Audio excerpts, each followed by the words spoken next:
이번 시간에는 대륙 이동설에 대해서 알아보도록 하겠습니다.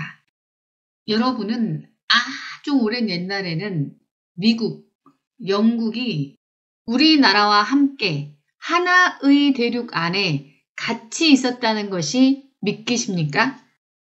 대륙 이동설을 유쾌하게 잘 표현한 영화의 한 장면을 먼저 보겠습니다.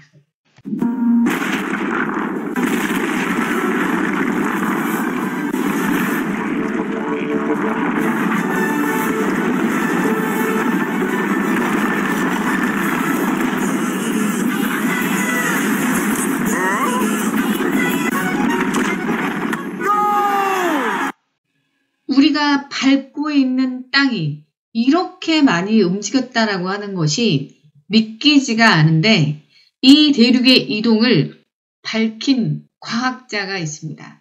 그 사람의 이름은 바로 독일의 베게너가 되겠습니다.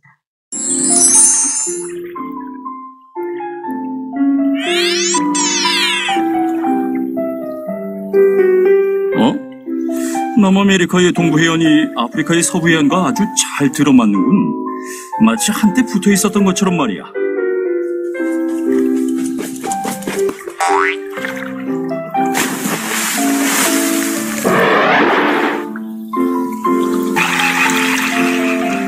혹시 아주 오래전에 대륙은 한 덩어리였는데 균열을 일으켜 지금의 대륙들이 만들어진 것은 아닐까? 아하, 이걸 대륙 이동설이라 하고 발표해야겠어. 이처럼 하나의 대륙이 오랜 기간에 걸쳐서 이동을 해서 지금의 대륙 분포를 이루었다는 설을 대륙 이동설이라고 합니다. 베게너는 과거에 하나로 붙어있던 이 거대한 대륙을 팡게아라고 이름을 붙였습니다. 판은 모든, 게아는 땅이라는 의미를 담고 있습니다. 베게너의 이야기를 좀 더 들어볼까요? 베게너는 소설이나 써야 할 몽상가야. 내가 대륙 이동의 증거를 찾아서 제시하고야 말겠어. 증거를 찾았어. 와우. 베게너는 대륙이 이동했다라고 하는 부분을 무턱대고 주장한 것이 아니라 대륙 이동설의 증거 크게 4가지를 제시하게 됩니다. 첫 번째로 제시한 증거는 해안선의 모양이 되겠습니다. 세계 지도가 만들어지고 나서 지도를 보다 보니 남아메리카의 동해안의 해안선과 아프리카의 서해안의 해안선을 붙여봤더니 이렇게 들어맞는다는 것을 주장하게 됩니다.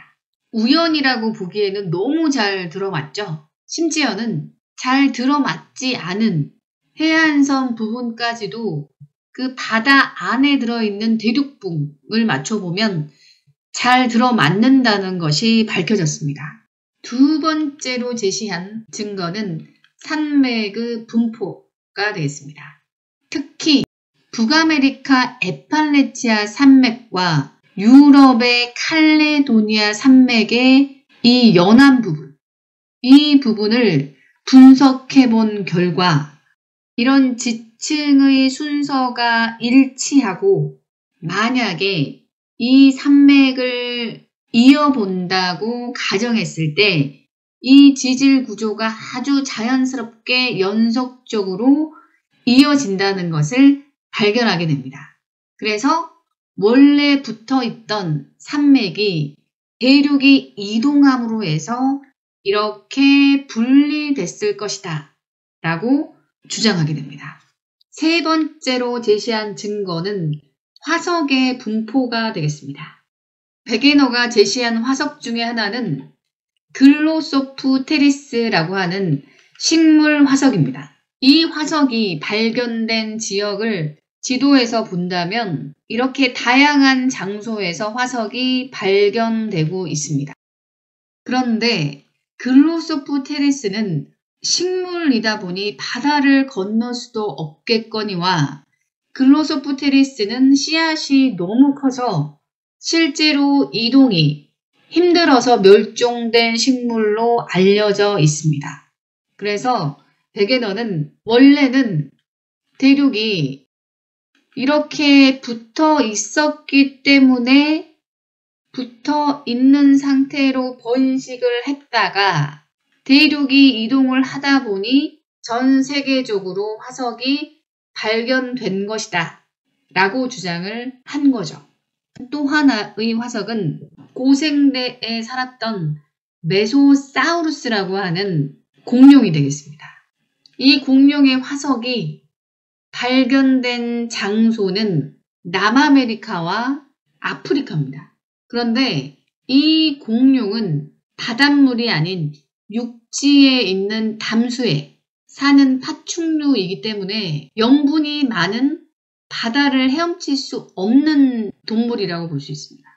그래서 베게너는 원래 이 대륙들이 붙어 있을 때 이 공룡들이 살았다가 대륙이 분리된 것이다 라고 주장을 하게 됩니다. 네 번째로 제시된 증거는 빙하의 흔적이 되겠습니다. 빙하의 흔적이라 함은 빙하가 흘러내릴 때 형성되는 독특한 퇴적물의 지형이 있습니다. 일반적으로 물이나 바람 등에 의해서 형성되는 퇴적층은 일정한 순서와 구조를 가지고 있는데 빙하는 그러한 순서를 가졌다고 보기에는 독특한 빙하에 의한 분포를 보이고 있습니다. 또한 빙하가 지나간 자리에는 이러한 줄무늬가 형성되는 것을 볼 수 있습니다. 빙하의 흔적이 발견된 지역을 지도로 본다면 이렇게 하얗게 나타내진 부분들입니다. 이 지역은 거의 적도에 가까운 지역들인데 빙하의 흔적이 발견이 됐다? 그래서 베게너는 생각했습니다. 원래 남극과 이 대륙들이 모두 다 같이 붙어 있었는데 대륙이 이동하면서 분리가 일어났다 라고 주장을 하게 됩니다. 상당히 구체적인 증거들을 다양하게 제시했지만 대륙 이동설에는 한계가 있었습니다. 그 한계가 무엇인지를 들어보겠습니다. 거대한 대륙이 움직일 수 있었던 힘은 무엇이요? 대륙 이동을 이동시키는 힘은 조성력과 원심력이라고 생각하오. 베게너는 기상학자로는 우수하지만 지질학자로서는 어리석구만. 베게너는 지질학의 지도 모르는 맹인이야. 대륙을 움직일 정도의 조성력이라면 지구의 자전은 1년도 못 되어 멈추게 되어. 보다 확실한 증거를 찾아 그린란드를 탐험하겠어. 그러나 50세 생일을 맞은 1930년 11월 1일 베게너는 조난 후 행방불명이 되었고 대륙 이동설은 그의 죽음과 함께 잊혀졌다. 베게너는 결국 대륙 이동이 왜 일어나는지 그 원동력이 뭔지를 밝혀내지는 못했습니다. 이 사진들은 베게너가 그린란드 탐사 바로 직전에 마지막으로 찍은 사진으로 알려져 있습니다. 베게너는 그린란드 탐사 도중에 생을 마감했지만 이후 다른 과학자들이 대륙 이동의 원동력을 밝혀냄으로 해서 실제로 대륙이 이동했다라고 하는 것이 인정이 되었습니다. 그 당시 아무도 인정해 주려 하지 않았지만 자기가 연구한 과학적 사실에 대해서 소신을 갖고 목숨을 걸고 최선을 다했던 베게너의 삶에 개인적으로 큰 박수를 보내고 싶습니다.